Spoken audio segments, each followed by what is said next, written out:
fútbol de categoría base ocupará boa parte do noso tempo cos torneos de Nadal de Pontevedra e Ourense e o de Reis na Coruña.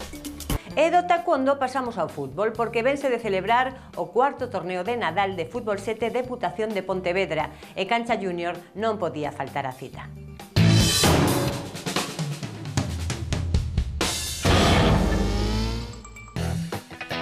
Máis de 1.200 nenos e nenas, 6 días de competición, moito fútbol e tamén moita diversión. Todo iso e máis caracterizou o cuarto torneo Deputación de Pontevedra, evento xa convertido en clásico para as categorías base da provincia.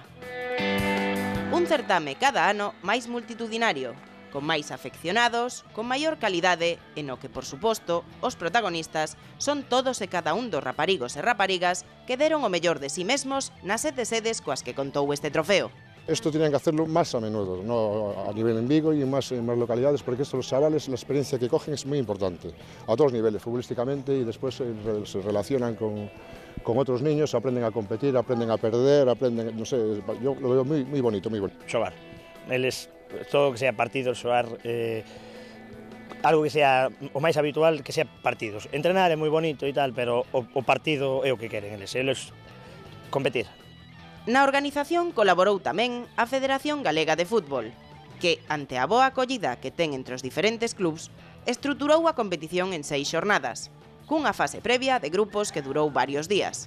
Estamos moi satisfeitos deste cuarto torneo, ten sido 2.200 nenos e nenas practicando fútbol en 300 partidos, 134 equipos e a verdade é unha satisfacción para a Deputación Provincial, pois tantos nenos facendo deporte e practicando fútbol. Unha alegría, non? Porque empezamos o primeiro ano con 40 e poucos equipos e, bueno, agora o cuarto xa con 134 equipos e porque pararon un poquinho, non? Porque senón iban a ser moitos máis, non había nin datas, nin campos, sí, porque por sorte a Diputación fixo 11 campos en Vigo, esa posibilidad era grande, pero bueno, é un éxito, estamos moi contentos porque... A derradeira xornada foi intensa.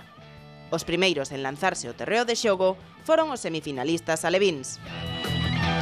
O cruce quixo que o Areosa tivera que verse cun dos favoritos para levarse o torneo, o poderoso Celta, que conseguiu adiantarse por 2 goles nos primeiros minutos de xogo despois de varios erros defensivos dos vermellos.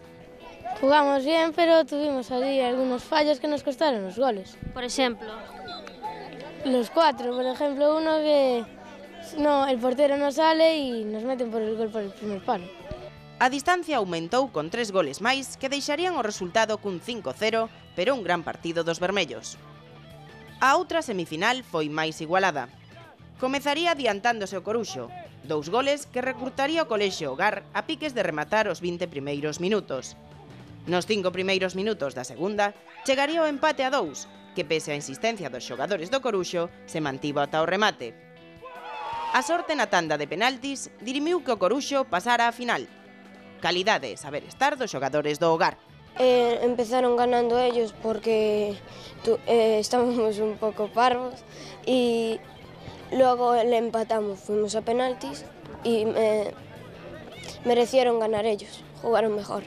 O Gondomar Fútbol Club conseguiría clasificarse para semifinais Benxamín, onde se viu as caras co Celta.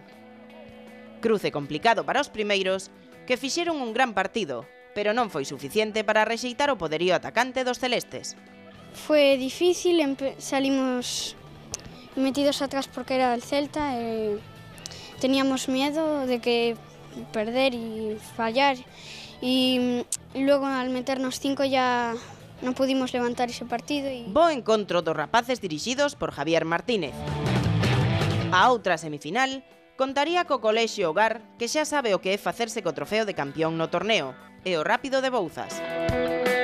Moi entretido e de gran emoción, con oportunidades para os 2 equipos, que chegarían aos derradeiros minutos cun empate a 2 que racharía o Bouzas cun moi bo tanto.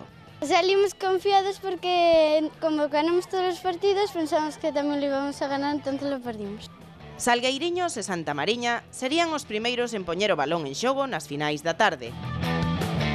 Apaixonante o partido que nos fixeron vivir. O Santa Mariña, o que apoiou unha gran afección, adiantouse por 2 veces no marcador. O terceiro chegaría nos primeiros minutos da segunda e recurtaría distancias uns salgueiriños xa sen tempo para forzar os penaltis. 3-2 e vitoria para o Santamariña. Pues estuvo reñido, jugamos mucho y tuvimos que luchar para ganar. A final, Benxamín decantaríase moi prontiño para o Celta. O Rápido de Bouzas non puido parar a potencia en ataque dun conxunto celeste que perdoou pouco. O Rápido tentou uno desde fora da área en algunha internada que non conseguiu culminar. Foi moi difícil porque tocan moi ben o balón, todo iso. É moi complicado gañarnos porque ten os mellores xogadores de Vigo. E como ides a celebrar, a ver? Non sei, nos tiramos a grada, o público, non sei.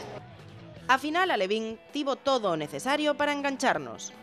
Bos goles, moita disputa e grandes xogadas. 2 goles do Celta non lle restaron intensidade. Brais acurtaría distancias para o Coruxo, que buscou a igualada, aínda que 2 goles máis sentenciarían a final que se anotaron os celestes. Complicado porque estivemos xogando contra o Celta e todos sabemos que o Celta ten moita categoría e intentamos facer o que podemos, metín un gol por sorte. Hai que abrir el marcador e ya estamos máis tranquilos. Que vos dixo o adestrador antes de sair ao campo? Que hai que ir al 100%, que tenemos que estar tranquilos e que hai que divertirse. Éxito rotundo dun torneo multitudinario no que ningún rapaz se quedou sen o seu premio a participación, o xogo limpo e o seu bo comportamento dentro e fora do terreo de xogo.